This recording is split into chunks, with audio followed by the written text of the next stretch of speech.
আজ শেয়ার করছি mango milk pudding recipe.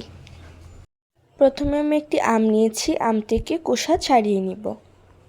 এখন আমটাকে টুকরো টুকরো করে কেটে নিব। আমটা কেটে নিয়েছি। প্রথমে একটি প্যানে হাফ কেজি দুধ ঢেলে নিচ্ছি।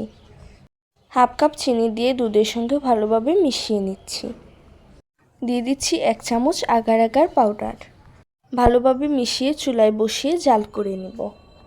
চুলায় বসিয়ে বারবার নেড়েচেড়ে দিতে হবে। 4-5 মিনিট জাল করে নেওয়ার পর চুলা থেকে নামিয়ে নিব। যে পাত্রে পুডিংটা সেট করব সেই পাত্রে আমগুলো ছড়িয়ে দিচ্ছি।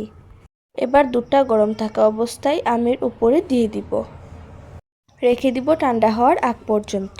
1 ঘন্টা ফ্রিজে রেখে তারপর ঢেলে নিব। এই তো এভাবে অল্প সময়ে তৈরি করে নিন ম্যাঙ্গো মিল্ক পুডিং।